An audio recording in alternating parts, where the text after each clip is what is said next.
बरोबर आहे. आता मी ते वाचतो ते या ठिकाणी तुम्ही बघा. याच्यामध्ये काय आहे बघा, ऑर्गॅनिझम अँड पॉप्युलेशन.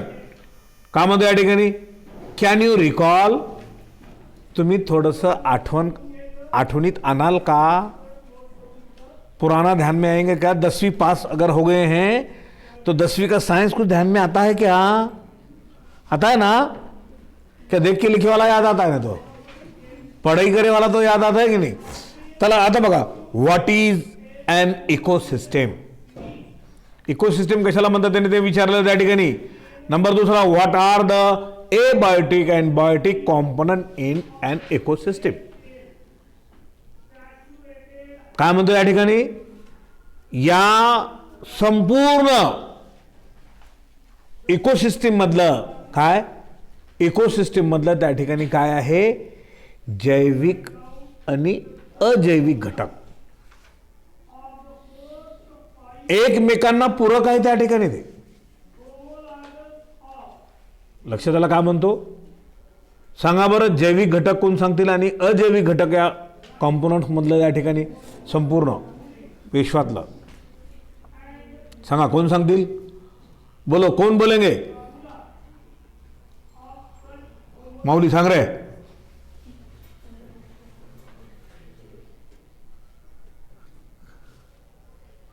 शोएब बोल. हे संपूर्ण विश्व दोन घटकानं बनलेलं आहे, एबायोटिक आणि बायोटिक. म्हणजे काय? त्याशिवाय दुसरं काहीच नाही. कोणतेही काढा तुम्ही, दोन्हीपैकी एक आहेच. हां, आप बोलिए. बहुत आसान सवाल है. पूरी कायनात दो चीजों से बनी हुई है. हाँ हाँ, जानदार और बेजानदार. बिल्कुल सही बात है, करेक्ट है. संपूर्ण विश्व दोन घटकानं बनलेला है. बैठ जाओ, दोनों की मिसालें दो आप. जानदार की मिसाल दो और बेजान की मिसाल दो. कुछ भी दे सकते हैं, ऐसा कुछ नहीं कि यही देना चाहिए, कुछ भी दो, लेकिन बिल्कुल दे दो. हाँ, क्या बोले? जोर से बोलो. इंसान, बस इतना एक होगा. चलो हाँ, और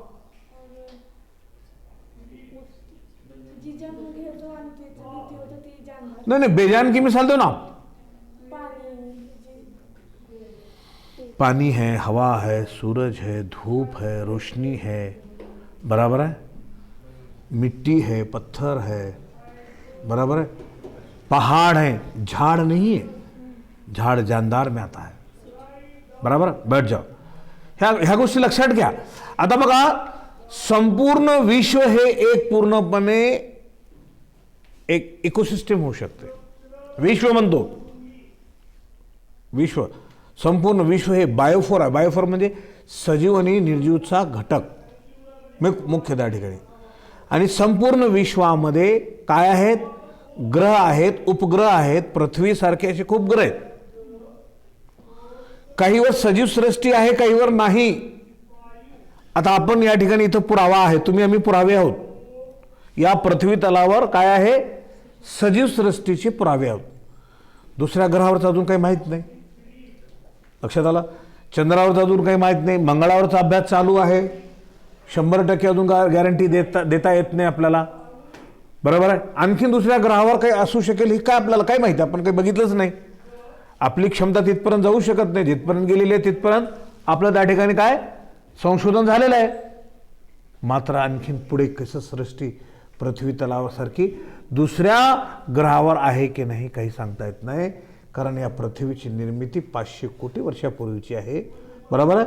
आणि या पृथ्वी तलावर सर्वात अगोदर जर प्राणी कोणता आला असेल तर एक पेशी प्राणी सेल, सिंगल सेल ऑर्गॅनिझम. त्याच्यामध्ये वाढ आणि विकास होत होत होत होत होत होत कालांतराने कॉम्प्लेक्स आपल्यासारखा जनावर तयार झाला. ॲनिमलच होतो आपण, बरोबर आहे का? हलकं वाटतं जरा. बायोलॉजीच्या भाषेत जर बोललो ना, हां हां सर बरं, नाही तर जनावर म्हणलं तर तुम्हाला जनावर म्हणलंस का म्हणाल आपण, आहे की नाही? भांडण नगदीच. मनुष्य हा ॲनिमलच्याच ग्रुपमध्ये येणारा प्राणी आहे. लक्षात आलं? तर मला असं म्हणायचं की बघा, पृथ्वी आपली दुसऱ्या ग्रहासारखी ओसाड किती कोटी वर्ष होती? 450 कोटी. 50 कोटी वर्षापूर्वीपासून त्या ठिकाणी काय झालेलं आहे? एक पेशी प्राणी झालं. त्याच्या अगोदरचं म्हणतो 450 कोटी वर्ष, 450 कोटी पूर्वीचं वर्ष जे कसं होतं, पृथ्वी हे ओसाड होती. एक विषय प्राण्याची निर्मिती झाली. कालांतराने हळूहळू प्रगती होत होत खूप त्यामध्ये बदल होत गेला. आणि हे बदल हा निसर्गाचा नियम आहे. आलटून पालटून काय काय होईल काय सांगतात नाही. भविष्यामध्ये मानव जातीमध्ये कसला बदल होईल म्हणलं तर प्रश्नार्थ चिन्ह. आगे का नहीं बता सकते हम, बता सकते हैं? है कोई आपकी कॅपॅसिटी तुम्हारी? माझी तर नाही. मी माझा कबूल करतो. तुम्ही असेल तर तुम्ही सांगा. हा अंदाज लावू शकेल आपण की याच्यानंतरचा माणूस खूप विकसित होईल. बरोबर. काय विकसित होईल त्याच्यामध्ये, एवढं डेव्हलपमेंट येईल तेवढं डेव्हलपमेंट, असा राहील तसा राहील. आता ह्याच्यात वेळ नाही घालत, बस झालं. तर असा आपण अंदाज लावू शकतो, असा त्याचा अर्थ आहे. म्हणून याच्यामध्ये बघा या ठिकाणी काय म्हणतो, natural world around us shows amazing diversity of form and complexity of relation. To understood these we have to study the level of organism in the living world via micro molecules, cells, tissue, organ, individual. बरोबर आहे. Individual, organism, population, community, ecosystem, biomass. या पृथ्वीचं निर्मितीचं कौशल्य इथे आहे. एक पेशी प्राणी कसं तयार झाला या पृथ्वी तलावर जर म्हणलं तर त्या ठिकाणी कसं आहे, या पृथ्वी तलावर सर्वात अगोदर त्या ठिकाणी ही पृथ्वी हे सूर्यापासून तुटून बाजूला गरम अशा प्रकारचं त्या ठिकाणी स्वरूप असलेली एक पृथ्वी होती. कालांतराने थंड झाली. थंड झाल्यानंतर त्याची वाफ तयार झाली. वाफेचं पाण्यात रूपांतर झालं आणि पाणी पडल्यानंतर या पृथ्वी तलावर नंतर काय झालं, पाणी पडल्यानंतर पृथ्वी थंड झाली. त्यामध्ये मायक्रो मॉलिक्युल्स म्हणजे काय, पाण्यामध्ये असणारा हायड्रोजन, ऑक्सिजन, नायट्रोजन, बरोबर, यांच्यामध्ये केमिकल अभिक्रिया होऊन एक पेशी प्राणी तयार झाला. एक पेशीपासून त्या ठिकाणी काय झालेलं, सेल तयार झाल्यानंतर एक पेशी, सेल, टिश्यू, पेशींचा समूह, टिश्यूंचा समूह, अवयव तयार होतो. एक बॉडीचा अवयव झाल्यासारखं कोणत्याही प्राण्यांचं. त्याच्यानंतर त्या ठिकाणी ऑर्गनचा ग्रुप तयार होऊन एक इंडिव्हिज्युअल तयार होतो. आता खरं तर एक सिस्टीम आहे. सिस्टीम इथं त्यांनी वगळलेले, त्यांनी डायरेक्ट ऑर्गॅनिझममध्ये घेतलेले. ऑर्गन म्हणजे एक ऑर्गनचं ग्रुप तयार झालं तर आपल्या शरीरामध्ये जसे सिस्टीम तयार होते. कोणती सिस्टीम? डायजेस्ट सिस्टीम आहे, एक्सक्रिटिव्ह सिस्टीम आहे, स्केलेटन सिस्टीम आहे, रिप्रोडक्टिव्ह सिस्टीम आहे. त्या सिस्टीमचं एक ग्रुप तयार झाल्यानंतर इंडिव्हिज्युअल तयार होतो, ऑर्गॅनिझम तयार होतो. एक इंडिव्हिज्युअल ग्रुप त्याचं तयार झालं तर पॉप्युलेशन बनतो. आणि पॉप्युलेशन बनल्यानंतर वेगवेगळ्या पॉप्युलेशनचं ग्रुप तयार झाल्यानंतर कम्युनिटी तयार होते. आणि कम्युनिटीचं ग्रुप तयार झाल्यानंतर इकोसिस्टीम तयार होते. आणि इकोसिस्टीमच्या नंतर संपूर्ण विश्वामध्ये सजीवांचे वेगवेगळे ग्रुप तयार होतात. यालाच आपण काय म्हणू, यालाच आपण इकोसिस्टीम, इकॉलॉजी आपण असं म्हणतो. चला पुढे. We have already studied in school that ecology is a study of interaction among the organism and between the organism and their physical abiotic environment. म्हणजे काय? इकॉलॉजी म्हणजे असा अभ्यास. Ecology is a branch of biology in which study of the living organism in relation with environment. सजीवांचा, मग त्या ठिकाणी ecology, वनस्पतीची इकॉलॉजी वेगळी असू शकते, प्राण्यांची इकॉलॉजी वेगळी असू शकते, माणसांची इकॉलॉजी वेगळी असू शकते. मग त्या वातावरणाशी असणारा त्या सजीवांचा सहसंबंध, म्हणजे त्या वातावरणामध्ये ते सजीव कसे वाढतात, जोमाने वाढतात का, कमी वाढतात का, मरून जातात काय, ते जे प्रमाण असेल त्याचं रिलेशन असं म्हणतो त्या ठिकाणी. बरोबर आहे. काही ठिकाणी पाणी जास्त पडतो, तिथले प्राणी आणि वातावरण.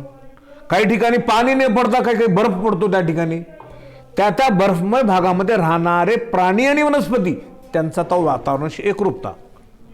काही ठिकाणी तर असं असतं की पाणीच पडत नाही वाळवंटाच्या भागामध्ये, तिथे सुद्धा सजीव असतात. त्या प्रमाणामध्ये त्यांच्या शरीरामध्ये बदल झालेला असतो.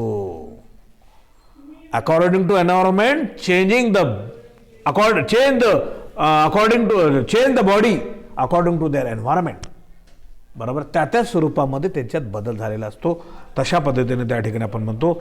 म्हणून the term ecology was first used by Reiter but Haeckel gave the substances to term the म्हणजे त्या ठिकाणी इंट्रोड्यूस द इकॉलॉजी शब्द त्या ठिकाणी कशाला म्हणतात तो शब्द त्यांनी त्या ठिकाणी ते दाखवून दिलेलं आहे. Ecology means study of living organism in relation with environment. कधी कधी आपण म्हणतो बघा, मला थंडी आवडते बाबा म्हणतो आपण. काही काही लोक म्हणतात, बरोबर आहे का, काही म्हणतात मला थंडी जमत नाही हो, मला उन्हाळा बरा वाटतो. कोणी म्हणतो मला रेनी सीझन बरा वाटतो म्हणतो, बरोबर आहे. पण मानवाला बरं काहीच वाटत नाही. उन्हाळा आला की बोंब बोलतंय, लई दाखवू लागले, थंडी लई थंडी होऊ लागली म्हणते, पाऊस हे वेळा पाऊस पडायचं असते का म्हणते, बरोबर, नाही पडला, नाही पडला म्हणून रडते. आपण रडकुंडे आहोत, नेहमी रडणारे. दिलं जास्त जास्त मिळालं म्हणून रडता, कमी मिळालं तर कमी मिळालं म्हणून रडता. रडणं हे मानवाच्या पाचवीला पुंजलेलं आहे, बराबर है. उसके जिंदगी का मकसद ही है उसका रोना, लेकिन जीना उसको बोलेंगे हर हाल में अपने अपने जिंदगी जीने का रास्ता ढूंढना, उसको बोलेंगे जिंदगी जीना, लाइफ. दुनिया के अंदर कोई भी जानदार, कोई भी चीज उसको पूरा मुकम्मल कोई भी नहीं है. मुकम्मल मिलने की चीज कुछ भी नहीं है, बराबर है. हमको जिस हाल में रहने को मिल गया उस हाल में खुश मानना चाहिए. मी असं म्हणत नाही की झोपड्यात राहिलं असेल तर झोपड्यातच राहावं आणि चांगल्या ह्याच्यामध्ये राहू नये. पण झोपड्यात समाधान असेल तर तिथेही बरं आहे ना. लक्षात आलं काय म्हणतो. पण समाधान राहण्यावर अवलंबून आहे. लक्षात आलं काय म्हणतो. माझं असं म्हणणं नाही की तुम्ही प्रगती करू नका, जरूर प्रगती करा, परंतु रडत बसू नका. अपयश आलं तर रडू नका, परत पुन्हा प्रयत्नवादी व्हा, योग्य अशा पद्धतीने वाटचाल करा, बरोबर आहे. खूप मोठी माणसं आहेत, खूप मोठ्या गाड्या बंगल्यामध्ये पण परेशान आहेत, बरोबर आहे. लक्षात आलं काय म्हणतो. त्यांना हात नाही, डोळे नाही, पाय नाही, जीभ नाही, बोलता येत नाही, ऐकता येत नाही. आपण सुदैवी आहोत ना. आपली प्रकृती दन्न काय आहे की नाही. आंधळे आहोत का आपण, बहिरे आहोत का आपण, मुके आहोत का आपण. किती मोठी शक्ती आपल्यामध्ये. म्हणून तुझं आहे तुझं पशी, परंतु जागा चुकलाशी, असं समजून राहा.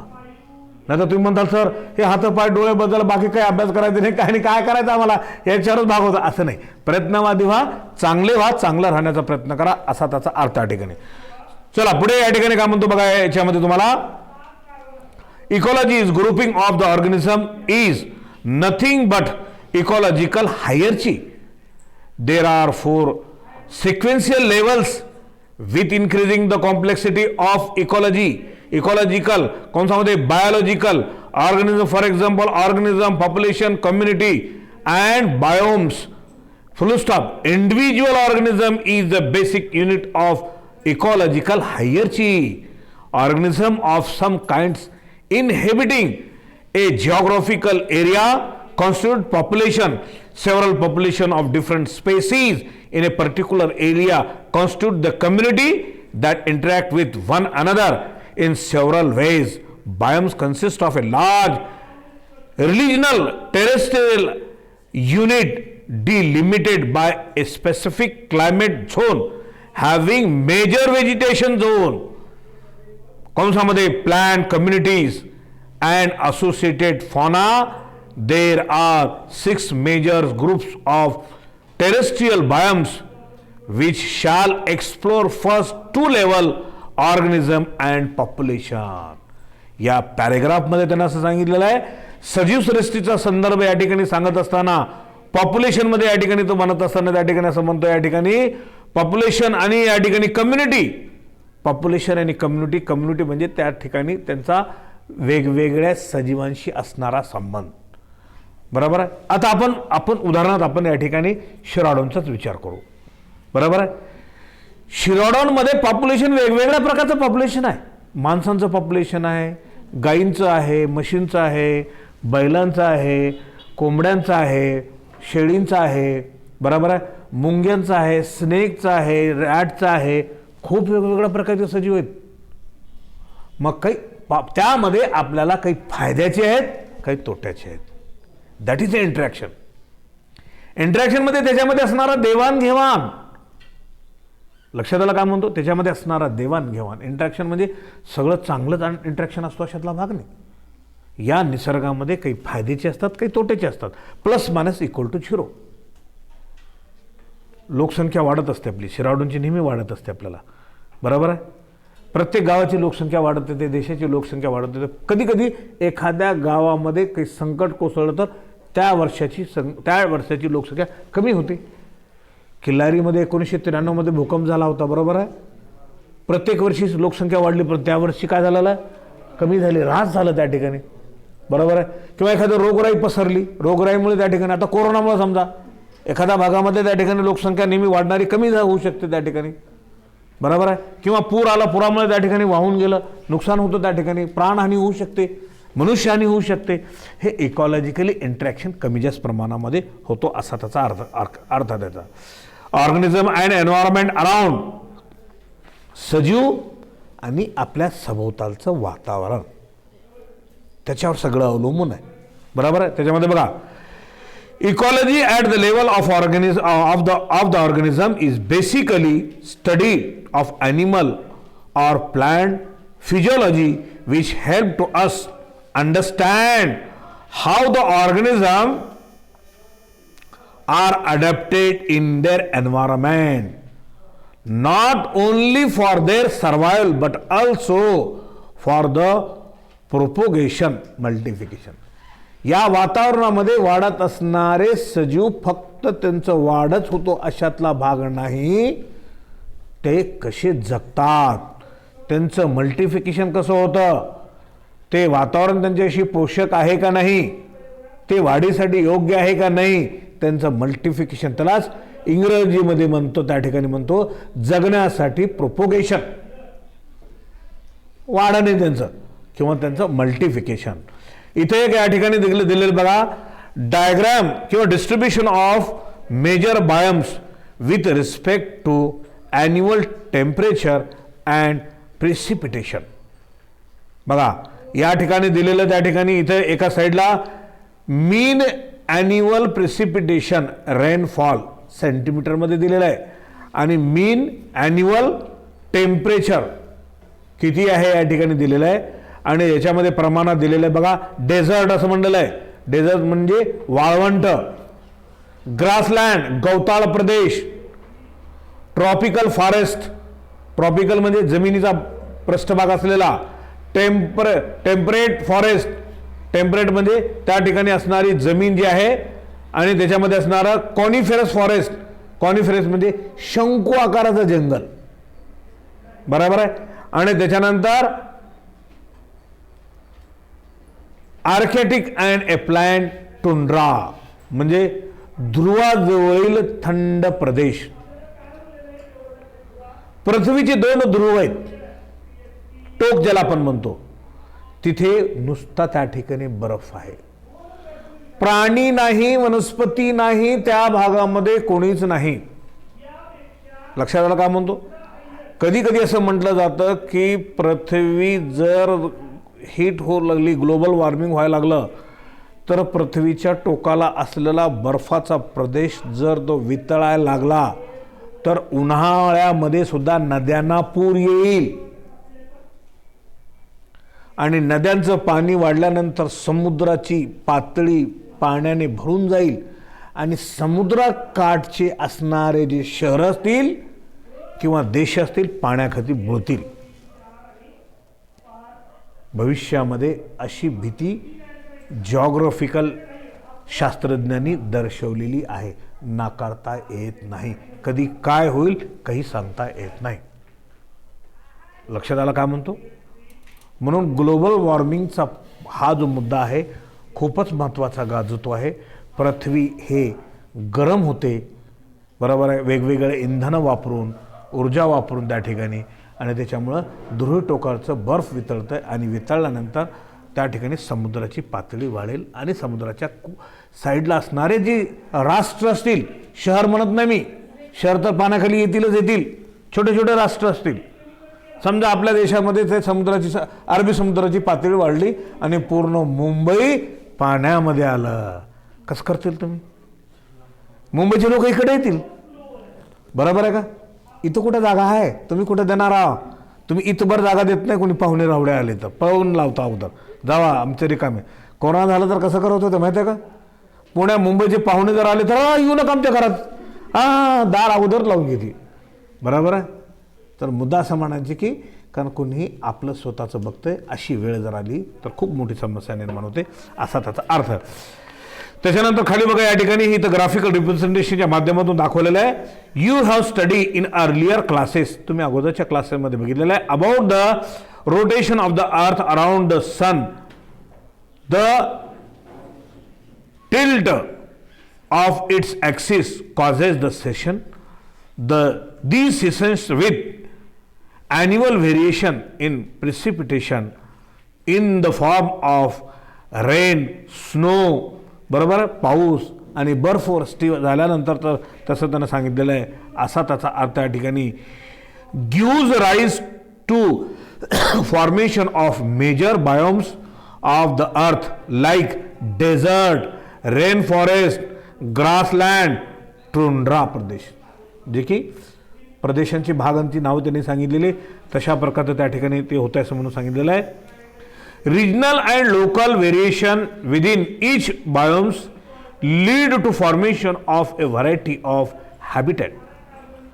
Major biomes of earth are shown in figure 13.1 आकृतीमध्ये वर दाखवलेले, ते आपण अगोदरच बघितलेलं आहे. On the earth, the life exists even in extreme or harsh habitat like scorching. Scorching म्हणजे भाजून तिथून होरपण निघणारा भाग, बरोबर आहे. डेझर्ट एरियामध्ये असेल तर वाळवंटाच्या भागामध्ये सूर्याची किरणं त्या ठिकाणी खूप तीव्र अशा पडल्यानंतर त्या ठिकाणी सजीव सृष्टी पूर्ण भाजून निघते, जळून गेल्यासारखे होते, वनस्पती येत नाही, प्राणी येत नाही, अशा पद्धतीने त्या ठिकाणी तो प्रॉब्लेम क्रिएट होतो. डेझर्ट ऑफ राजस्थान, बरोबर आहे. पर actually the rain soaked forest of north eastern state and high mountain top Himalayas, हिमालयाच्या भागामध्ये सुद्धा त्या ठिकाणी अशा प्रकारचं त्या ठिकाणी स्वरूप वेगवेगळ्या पद्धतीने असतं. What are the key differences that make such a great variation in physical and chemical condition of different habitat. रासायनिक आणि भौतिक जे काही अभिक्रिया होऊन त्या ठिकाणी जे काही एन्व्हायरमेंट तयार झालेलं आहे त्या ठिकाणी, त्याचा त्या ठिकाणी आपल्याला कशा पद्धतीनं फरक असतो ते आपल्याला माहीत असतं, असा त्याचा अर्थ आहे. Here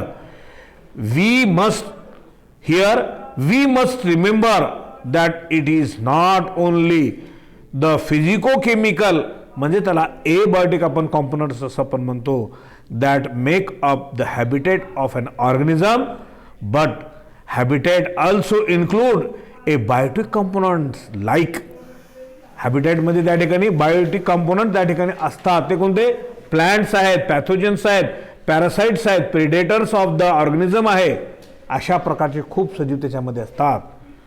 we assume that over a period of time, काही कालावधी गेल्यानंतर, the organism had through the natural selection evolved adaptation to optimise its survival that reproduction in its habitat. का होतं याच्यामध्ये कालांतराने काही कालावधी गेल्यानंतर त्याच्यामध्ये काय होतो, काही त्याच्यामध्ये बदल होत जातात, सिलेक्शन होतं, इव्होल्युशन होतो, अडॅप्टेशन होतो, सजीवामध्ये वेगवेगळ्या प्रकारचा बदल होतो. कसा बदल होतो? अकॉर्डिंग टू एन्व्हायरमेंट, ज्या वातावरणामध्ये ज्या प्राण्यांना राहायचं आहे त्यानुसार त्यांच्यात बदल होत गेलेला असतो, बरोबर. दॅट इज अडॅप्टेशन आपण म्हणतो. कसलं अडॅप्टेशन आलं? पाण्यामध्ये राहणारे मासे तर त्यांच्या पाण्यामध्ये राहण्यासारख्या बॉडीमध्ये विकसितपणा झालेला आहे. झाडावर राहणारे पक्षी आहेत, रात्रभर झाडाच्या फांदीला धरून राहण्यासारखं त्यांच्या शरीरामध्ये अडॅप्टेशन झालेलं असतं. हवेत उडण्यासाठी पंख असतात त्यांना, बरोबर आहे.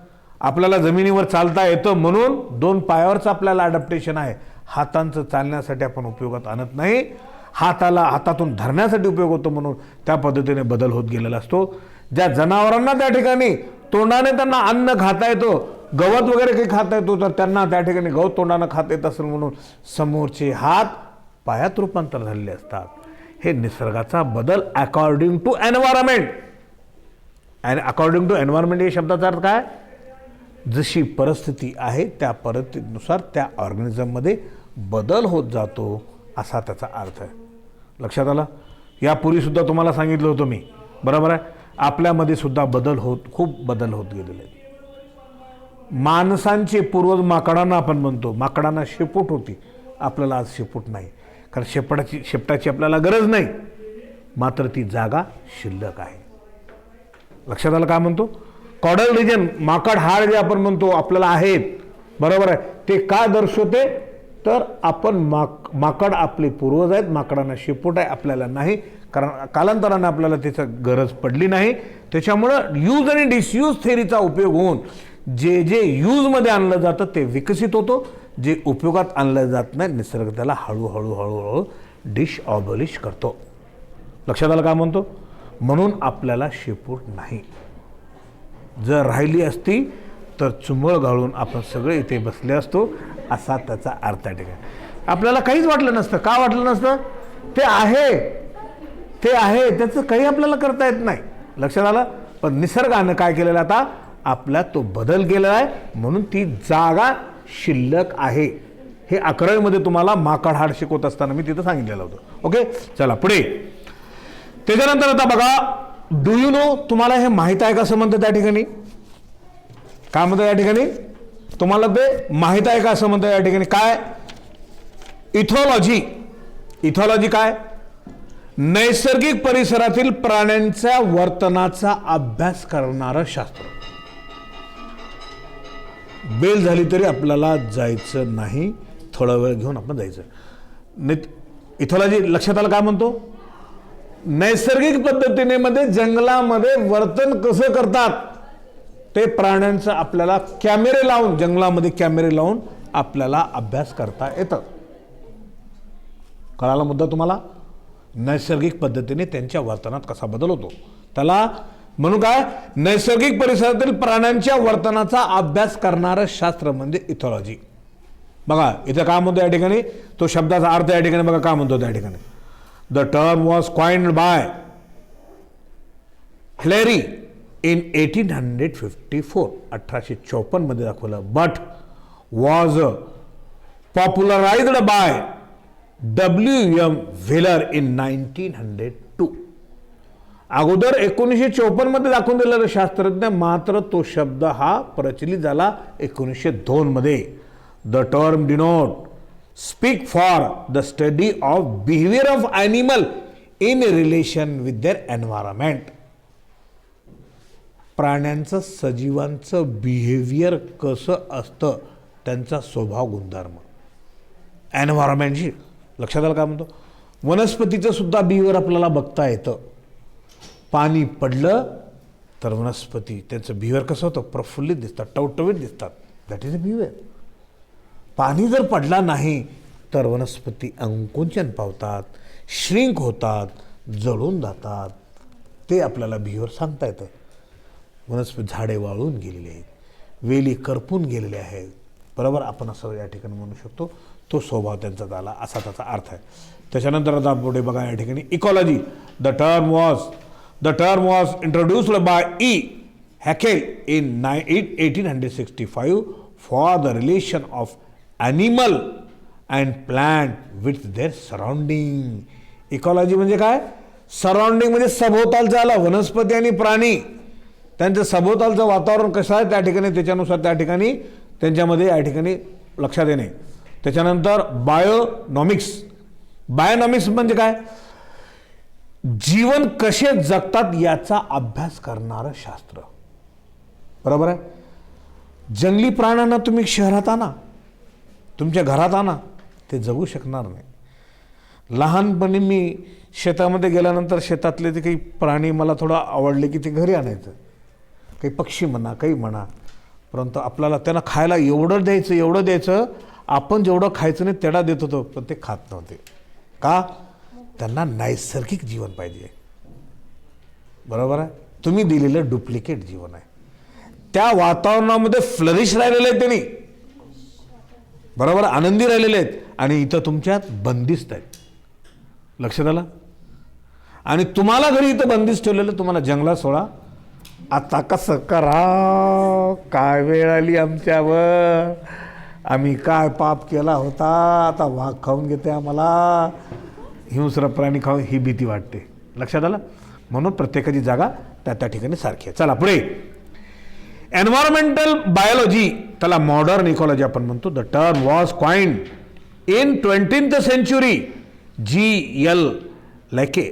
Clark in 1964, Odium in 1969, giving the emphasis on the functional or physiological relationship between the organism and their surrounding. म्हणजे काय म्हणतो? फंक्शनल म्हणतंय आणि फिजिओलॉजिकली, अंतर्गत रचनेमध्ये. बरोबर आहे? लक्षात आलं का म्हणतो? आत्ताच मी सांगितलं, त्या प्राण्यांना आपण काय केलेलं आहे, जंगलातून इथं कुठं आणलेलं आहे, आपण आपल्या घरी आणलेलं आहे, त्याच्या मनामध्ये धास्ती आहे. आणि आपल्यासारख्यांना जंगलामध्ये रात्री सोडून दिलेलं आहे. आपल्या मनामध्ये फिजिओलॉजिकली भीती. बरोबर आहे? मानसिकदृष्ट्या, अंतर्गतदृष्ट्या आपल्या मनामध्ये भीती. जंगलामध्ये आपण रात्रभर जंगलात राहू शकत नाही. हिंस्र प्राण्यांची भीती काय असते? ते फिजिओलॉजिकली, सायकोलॉजिकली आणि ॲनाटॉमिकली आपल्यामध्ये त्या ठिकाणी जाणीव होतो, असा त्याचा अर्थ आहे. त्याच्यानंतर बायोफोर किंवा biosphere, all ecosystem on earth constitute the biosphere. अशा प्रकारचे, आता बघा, या पृथ्वी तलावर वेगवेगळ्या प्रकारचे इकोसिस्टीम्स आहेत. वाळवंटाच्या प्रदेशामध्ये राहणारे प्राणी, वनस्पती, ते इकोसिस्टीम वेगळं आहे. वर्षाच्या 12 महिने बर्फ पडणारा असेल तर तिथली इकोसिस्टीम वेगळी आहे. वर्षाच्या 12 महिने त्या ठिकाणी पाऊस पडत असेल तर तिथली इकोसिस्टीम वेगळी आहे. बरोबर आहे? अशा वेगवेगळ्या प्रकारच्या इकोसिस्टीम एकत्रित केल्यानंतर त्यांची गोळाबेरीज म्हणजे बायोफोर.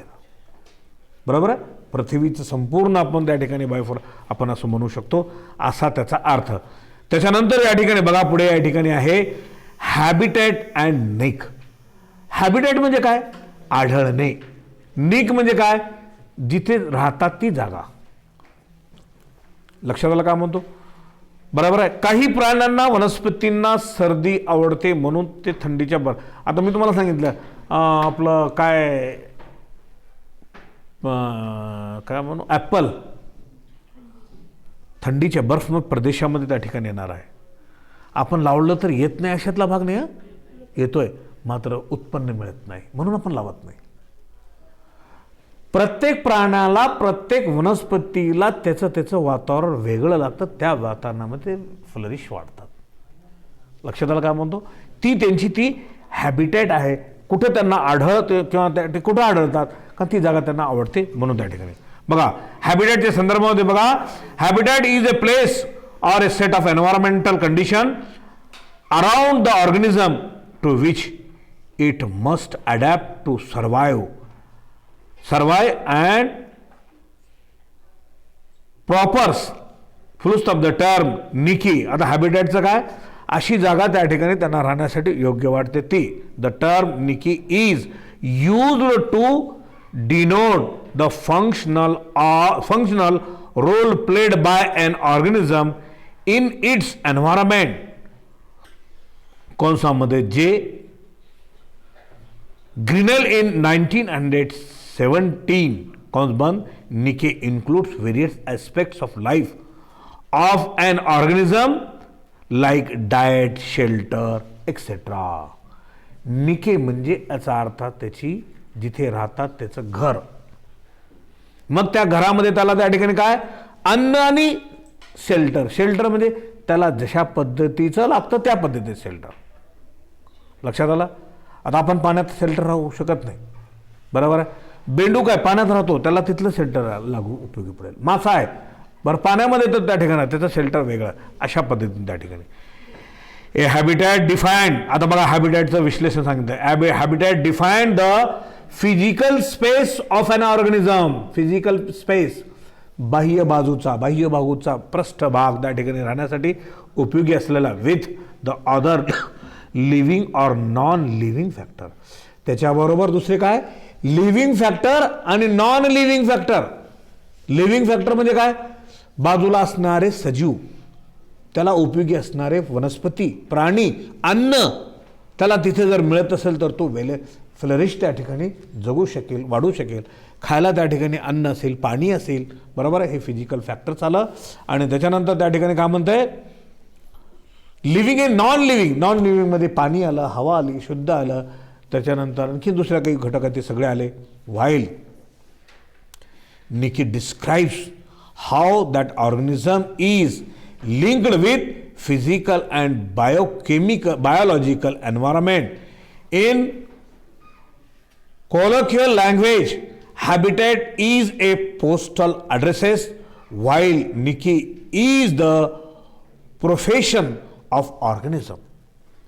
प्रोफेशन ऑफ ऑर्गॅनिझम म्हणजे त्या ऑर्गॅनिझमचं त्याचं व्यवसायाशी संबंधित असणारा भाग, असा त्या ठिकाणी तो जगतो, असा त्याचा. त्याच्यानंतर आता बघा या ठिकाणी याच्यामध्ये दिलेलं आहे, टेबल दिलेलं आहे 13.2. The differences between the habitat and niche can be summarised as follow. बोला काय म्हणायचं? आपसात तुम्हीच बोलताय. आता ह्याच्यामध्ये काय केलं त्या ठिकाणी? काही फरक हॅबिटॅट आणि निकीमध्ये काय फरक आहे त्यांनी त्या ठिकाणी सांगितलेलं आहे. बघा हॅबिटॅटमध्ये काय? A habitat is an area where a species leaves.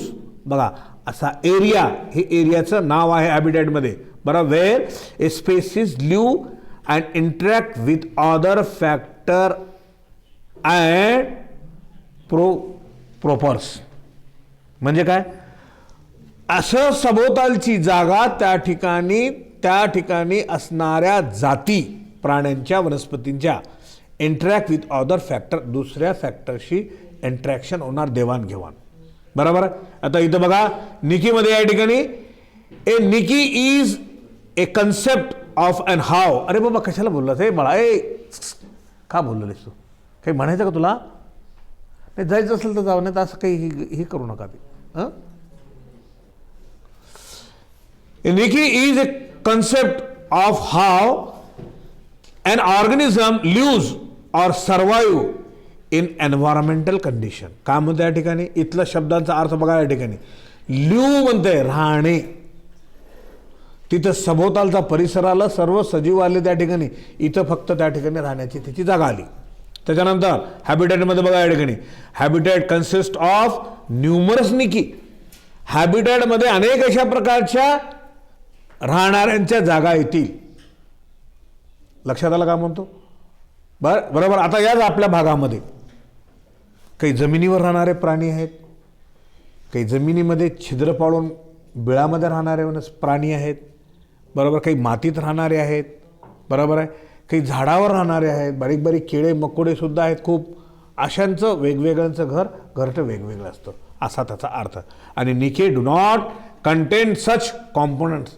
निकेमध्ये असे कॉम्पोनंट्स काही नसतात. Effect of temperature, rainfall and other abiotic factor.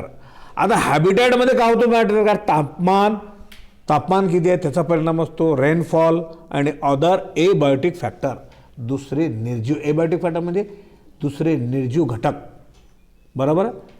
मग त्या ठिकाणी थंडी आली, उष्णता आली, मग त्याच्यानंतर पाणी आलं त्या ठिकाणी, आणखीन वेगवेगळ्या प्रकारचे जे काही वारा आला, बरोबर आहे. हे खूप अशा प्रकारचे एबायोटिक फॅक्टर्स आहेत. Flow of energy from the one organism to other through the ecosystem. Energy flow म्हणजे काय? एनर्जी म्हणजे अन्न वाहून नेणे, अन्न साखळी. ये इसको खाता है, वो उसको खाता है, वो उसको खाता है. म्हणजे खाल्ल्यामुळं त्याला एनर्जी मिळते, त्याची एनर्जी याला मिळते, त्याची एनर्जी यांना मिळते. अशा पद्धतीने एनर्जी ट्रान्सफर होत असते, असा त्याचा अर्थ आहे. Habitat support the numerous species at a time. हॅबिटॅटमध्ये एकाच वेळीमध्ये अनेक प्रकारचे स्पेसीज असतात. आपलं एवढंच कंपाऊंड घ्या शिराडूंचं, या ठिकाणी अनेकच प्रकारच्या स्पेसीज मिळतील तुम्हाला. झाडांच्या असतील, प्राण्यांच्या असतील, कीटकांच्या असतील, किंवा मुंग्यांच्या असतील, किंवा आणखी वेगवेगळ्या सूक्ष्मजीवांचे असतील. कितीतरी स्पेसीज आपल्याला या ठिकाणी मिळतील. सापांच्या मिळतील, बेंडकांच्या मिळतील, खूप अशा प्रकारचे आपल्याला स्पेसीज मिळतील, असा त्याचा अर्थ आहे. Niche supports a single species at a time. एकाच वेळी एका घरट्यामध्ये एक राहणारा पक्षी, त्याचाच आपल्याला अभ्यास करता येईल. किंवा आणखीन कोणत्याही सजीवाचं त्या ठिकाणी. Habitat is a physical place. Habitat काय आहे? भौतिक भाग दिसेल आपल्याला त्या ठिकाणी. आणि त्याच्यानंतर इकडे niche is the activity perform by organism. या निकी या भागामध्ये तो ऑर्गॅनिझम त्या खोप्यामध्ये राहून, त्या झोपड्यामध्ये राहून, त्या खोक्यात राहून त्याच्या जागेमधून राहून त्याचे जीवनाच्या ॲक्टिव्हिटी ते करत बसेल. लक्षात आलं? असा त्याचा अर्थ आहे. Habitat is not species. Habitat is not a species specific. Habitat एक विशेष प्रकारची स्पेसीज आहे अशातला भाग नाही, कारण अनेक स्पेसीज असतात त्याच्यामध्ये. निके इज अ स्पेसीज स्पेसिफिक. निके जी असतात ती एक भागामध्ये असणारी स्पेसिफिक स्पेसीज असते, असा त्याचा अर्थ त्या ठिकाणी. त्याच्यानंतरचा बघा या ठिकाणी डेफिनेशन ऑफ हॅबिटॅट. हां उभा टाक रे, उभा टाक, तुझ्या बाजू उभा टाक, त्याला उभा टाक. काय प्रॉब्लेम आहे का तुला? बट काहीतरी ड्रामा करायला बघते ते. आलं तर वेलकम आहे, नाही आलं तर मी जबरदस्ती केलेली नाही. ज्यांना ऐकायचं असेल तर ऐका, नसेल तर जाऊ शकता. ड्रामा मात्र करायचा नाही. हां बाळांनो, मी ह्याच्यात खूप एक्सपर्ट आहे. तुम्ही बंद खोलीमध्ये जरी आवाज काढला तर ते मी ओळखून घेतो. आलं लक्षात? तर आता मला कसं आहे की आता तुमचे शेवटचे कमी दिवस आहेत, आता जास्त काही तुम्हाला कशाला रागवायचं, बरोबर आहे का? म्हणून मी टाळतो.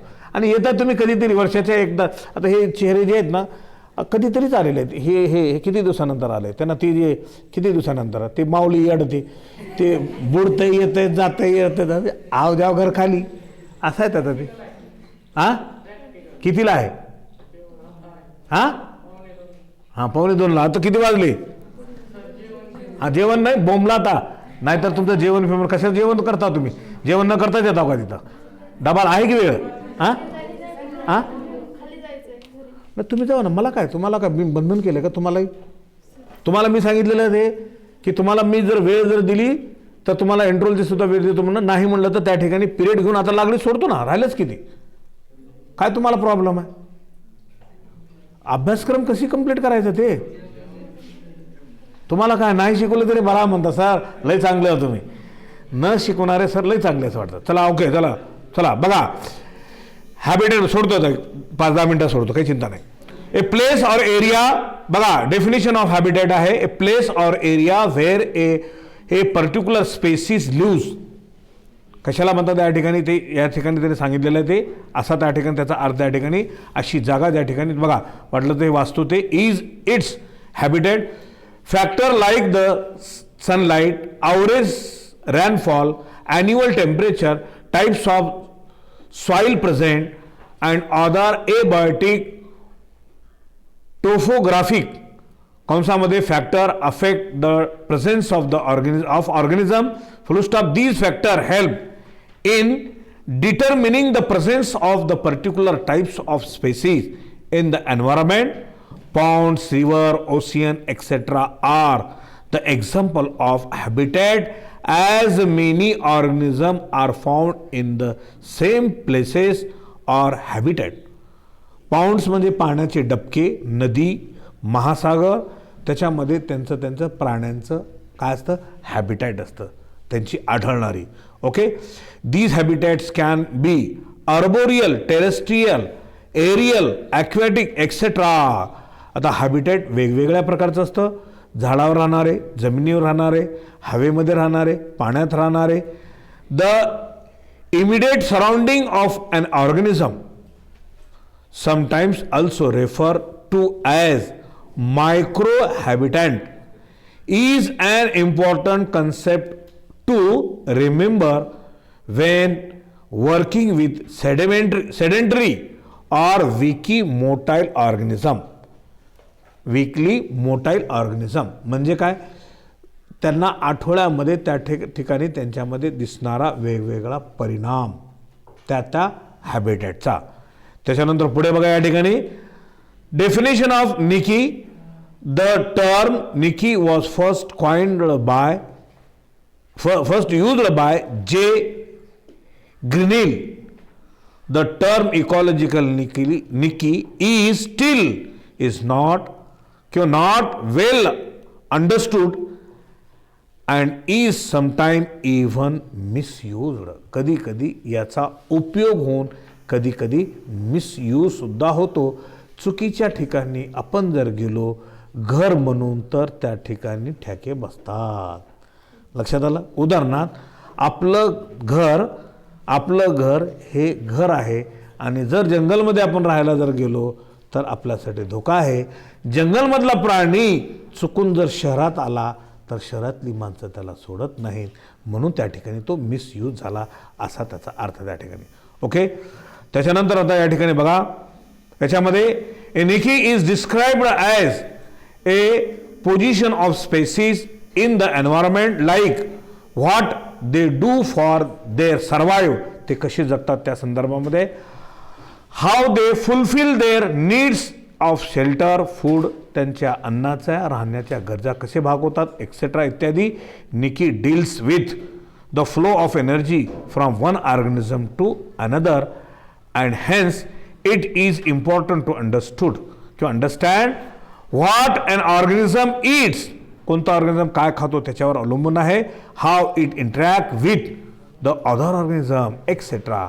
इंटरॅक्ट या शब्दाचा अर्थ कोणाला फायदा होईल कोणाला तोटा होईल, याला इंटरॅक्ट असं म्हणतात. As soon as the niche is left vacant the other organism fill that position. जर एखाद्या ऑर्गॅनिझमचं घर आहे ते जर रिकामं जर झाला तर दुसरा ऑर्गॅनिझम त्या ठिकाणी येऊन राहतो. लक्षात आलं. बरोबर आहे. तुमच्या घरामध्ये दररोज तुम्ही राहत आहेत आणि तुमच्या घरामध्ये तुम्ही जर राहिला नाही तर तुम्ही 1 महिन्यापासून नाही 2 महिन्यापासून नाही तर तुमच्या घरामध्ये कोण राहतील. दुसरे प्राणी येऊन राहतील. कुत्रे मांजरं त्या ठिकाणी आराम करतील म्हणल्यासारखं. बरोबर आहे. लक्षात आलं. असा त्याचा अर्थ आहे. म्हणून बघा, म्हणून त्या ठिकाणी the niche is specific to each the species which means no 2 species can share the same Nikki.